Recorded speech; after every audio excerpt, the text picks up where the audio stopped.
ईंकार हिंकार रहस्य युक्तो शिंकार गूढ़ार्थ महाविभूत्या ओंकार मर्मः प्रतिबोधिकाभ्यां नमो नमः श्री गुरुपादुकाभ्याम्। ओम द्यो शांति अंतरिक्ष शांति पृथ्वी शांति आपः शांति औषधयः शांति वनस्पतयः शांति विश्वे देवाः शांति ब्रह्म शांति सर्वं शांति शांति एव शांति सामा शांतिरेधि। ओम शांति शांति शांति ओम। प्रणाम भगवान। मृत्यु के इस पार स्वामी हंसानंद सरस्वती जी का दिव्य ग्रंथ। और आज का शीर्षक है भगवान भ्रम की उत्पत्ति कैसी निवृत्ति कैसी होती। भ्रम की उत्पत्ति कैसी और निवृत्ति कैसी होती। इयम रज्जु तत्सर्पः, यह तो रस्सी है और वह सर्प है, यह बात तो हम जानते हैं। रज्जु सर्प से भिन्न है, सर्प रज्जु से भिन्न है, दोनों एक नहीं है, यह हमारा सदा निश्चय है। मगर मंद अंधकार में जब सामने लंबी पतली टेढ़ी मेढ़ी वक्राकार आकार वाली वस्तु दिखाई देती है, उस समय हमें मंद अंधकार के कारण रज्जु का निश्चय नहीं होता है, अर्थात रज्जु का ज्ञान होता है। तो फिर उसी रज्जु में हमें सर्प, दंड, रुद्राक्ष माला, भूछिद्र ऐसी विविधाकार प्रतीति होती है। यह तो रज्जु का ज्ञान ही हम लोगों को सर्प, दंड, माला, भूछिद्र इत्यादि अनेक आकारों की प्रतीति करा देता है।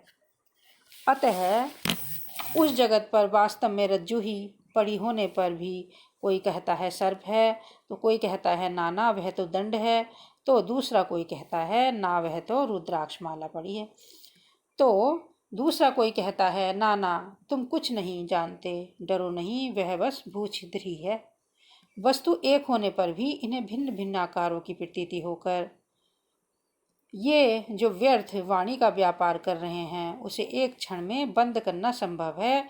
कोई एक बुद्धिमान व्यक्ति जब घर में जाकर दीपक ले आता है या टॉर्च का प्रकाश करता है तो सबको सत्य की प्रतीति हो जाती है। सब के सब एक मुख से कहते हैं यह रज्जु है, अन्य कुछ भी नहीं। यह आश्चर्य एक क्षण में कैसे हो गया। एक क्षण में भिन्न मत एक मत में कैसे परिवर्तित हो गए। यह आश्चर्य तो रज्जु के ज्ञान से ही हुआ। रज्जु का ज्ञान होते ही रज्जु के अज्ञान से भासने वाला द्वैत भेद समाप्त हो जाता है और भेद रहित रज्जु का अपरोक्ष हो जाता है। तो निष्कर्ष यह हुआ कि अज्ञान से ही द्वैत, भेद और भय होता है और ज्ञान से ही द्वैत मिटता है। ज्ञान ही अद्वैत है, ज्ञान ही अज्ञान की परिसमाप्ति करता है, सारे भ्रामक द्वैत प्रपंच को मिटा देता है। जब वस्तु तत्व में हमें भेद दिखता है तो समझ लो हमें अज्ञान हो रहा है।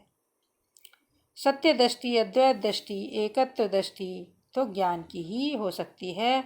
रज्जु के ज्ञान से जैसा रज्जु में ही सर्प भासता है, वैसे ही आत्मस्वरूप के अज्ञान से ही हम आत्मा में यह अखिल द्वैत प्रपंच मिथ्या ही भासता है।